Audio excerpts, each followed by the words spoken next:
오늘 깊이 파고들어볼 자료는요, 바로 권력 설계 이론의 창시자 제이몽이 쓴 글입니다. 이게 현대 연애와 결혼 시장의 권력 관계에 대해서 아주 도발적인, 어쩌면 듣기에 따라서는 상당히 불편할 수도 있는 그런 주장을 담고 있습니다. 특히 이 글은 여성의 가치를 시간이 정해진 자산으로 딱 규정하고 연애를 철저하게 시장 논리로 분석하거든요. 이 관점이 대체 어디에서 출발해서 어떤 결론으로 우리를 이끄는지 지금부터 한번 같이 따라가 보시죠. 글의 첫 문장부터 정말 섬뜩하게 다가오는데요. 여자의 권력에는 유통기한이 있다. 와, 이거는 정말 시작부터 세게 나오네요. 그렇죠. 그럼 이 글이 말하는 여자의 권력이라는 게 구체적으로 뭘까요? 그래서는 명확하게 세 가지를 딱 꼽습니다. 바로 외모, 젊음, 그리고 가입력. 그러면서 이걸 감가상각 자산에 비유하는 거죠. 시간이 갈수록 값이 떨어질 수밖에 없는, 막 공장에서 출고된 신차처럼요. 이 비유 자체도 굉장히 자극적이에요. 바로 그 자극적인 비유가 이 글의 핵심 논리를 뒷받침합니다. 20대 여성이 연애 시장에서 왜 그렇게 높은 지위, 소위 말하는 값의 위치를 차지하는가? 여기에 대한 이 글의 대답은 아주 단호하거든요.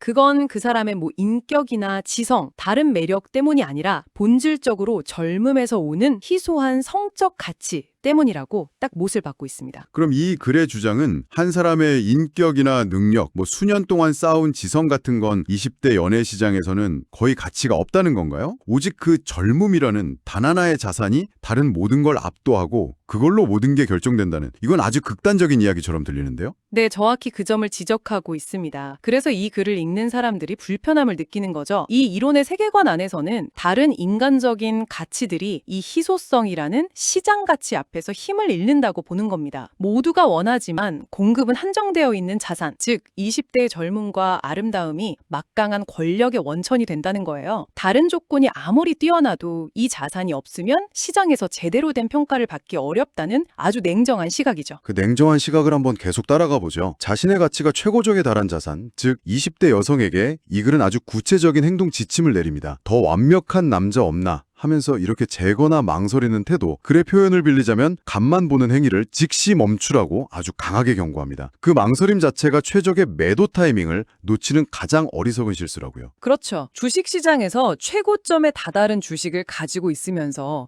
더 오르지 않을까 하고 욕심부리다가 결국 폭락을 맞고 파는 것과 똑같은 이치라고 설명을 하는 겁니다. 감정적인 기대나 미련이 가장 비합리적인 투자 판단을 낳는다는 거죠. 그러면서 현명한 여자가 취해야 할 두 가지 전략을 제시하는데 이게 또 아주 흥미롭습니다. 첫 번째는 자기 가치가 최고점일 때 시장에 나와 있는 최고의 남자를 주도적으로 선택해서 결혼하라는 겁니다. 이건 단순히 기다리는 게 아니라 내가 가장 높은 값을 받을 수 있을 때 가장 좋은 매물을 적극적으로 사들이라는, 정말 공격적인 투자자의 모습에 가깝네요. 맞습니다. 수동적인 자세를 가장 경계하죠. 그리고 두 번째 전략은 더 노골적입니다. 당장은 좀 부족해 보여도 미래 가치가 높은 저평가 우량주를 미리 알아보라는 겁니다. 저평가 우량주요? 네, 야망과 잠재력을 가진 남자를 선점하는 거죠. 잠깐만요. 그럼 이 글은 연애나 결혼을 하라는 게 아니라 사실상 개인의 인생을 건 주식 투자를 하라는 거네요. 사랑이 아니라 수익률을 따지라는 거고요.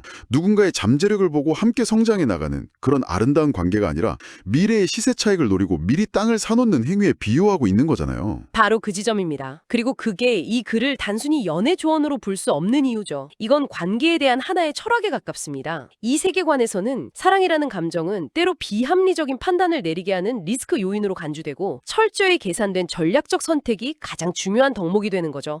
낭만이나 우연이 끼어들 자리는 거의 없습니다. 자, 그런데 이 글에 따르면 20대의 이 화려한 파티는 영원하지 않습니다. 오히려 아주 짧죠. 30대가 되는 순간 이 갑을 관계가 순식간에, 그리고 글의 표현을 그대로 빌리자면 처참하게 역전된다고 경고합니다. 20대 때 당연하게 누렸던 모든 권력은 신기로처럼 사라지고 시장에서의 지위가 수직으로 낙하한다는 겁니다. 이 주장을 뒷받침하기 위해 사용하는 비유들이 정말 하나같이 살벌합니다. 예를 들어서 30대 여성이 결혼정보회사를 찾는 상황을 이렇게 묘사해요. 유통기한 임박 스티커가 붙은 상품을 들고 백화점 명품관에 가서 죗값을 받겠다고 우기는 것과 같다. 와, 청취자분께서 이 문장을 보셨다면 정말 충격이 컸을 것 같아요. 사람을 상품에 비유하는 것도 모자라서 유통기한이 임박했다고까지 하니까요. 그렇죠. 굉장히 공격적인 비유지만 그만큼 이 글이 전달하려는 메시지는 명확한 겁니다. 시장의 평가는 냉정하며 과거의 가치에 미련을 갖는 건 아무 의미가 없다는 거죠. 그리고 이런 현실을 부정하고 과거의 기준을 고집하면 결국 사랑과 현실이라는 두 마리 토끼 중에서 하나를 혹은 둘 다를 놓치는 최악의 상황에 직면하게 된다고 경고합니다. 여기서 정말 중요한 질문이 생기는 것 같아요. 도대체 왜 나이라는 숫자 하나가 이 모든 권력 관계를 이렇게 극적으로 뒤바꾼다고 주장하는 걸까요?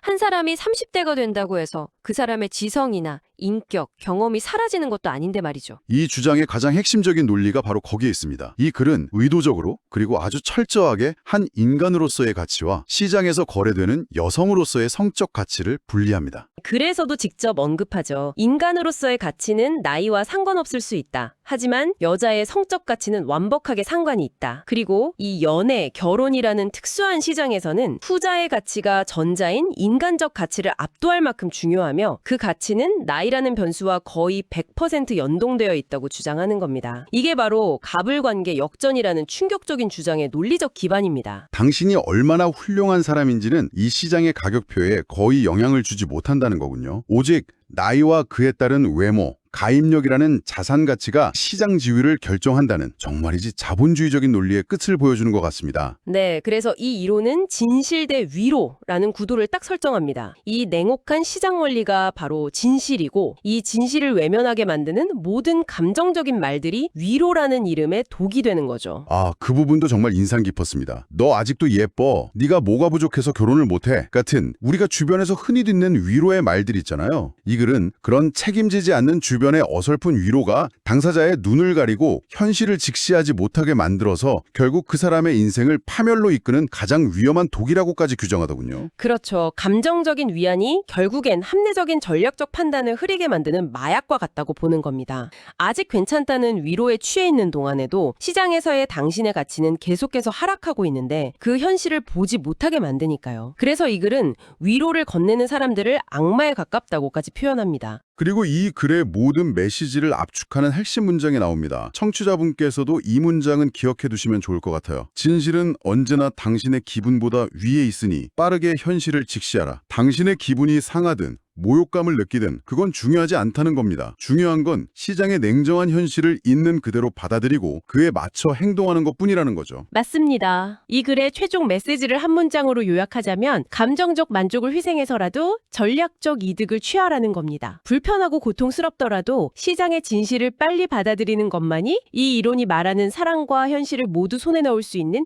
유일한 길이라고 주장하는 거죠. 단기적인 기분 좋음보다는 장기적인 생존과 이익을 위한 극단적인 현실주의를 요구하는 겁니다. 이 이론의 관점에서 본다면 냉정하게 현실을 직시하는 것이야말로 진정으로 자기 자신을 위하는 유일한 방법이라는 결론에 이르게 됩니다. 오늘 저희는 제이몽의 글을 통해 연애와 결혼을 바라보는 하나의 급진적이고도 불편한 관점을 깊이 들여다봤습니다. 여성의 권력을 외모, 젊음, 가입력이라는 감가상각 자산으로 정의하고 그 가치가 최고조에 달하는 20대의 전략적 선택, 즉 최적의 매도 타이밍이 얼마나 중요한지를 강조했죠. 그리고 30대에 접어들면서 겪게 된다는 가치의 급격한 하락과 그로 인한 권력관계 역전을 아주 냉정하고 직설적인 언어로 경고하는 철저한 시장경제적 관점이었습니다. 이 분석들 전체는 인간관계와 결혼 역시 수요와 공급의 법칙이 지배하는 하나의 시장이다라는 거대한 전제 위에 세워져 있습니다. 그래서 오늘 이 논의를 마치면서 청취자분께서 스스로에게 던져보실 질문은 이것인 것 같습니다. 과연 한 인간의 복합적인 가치와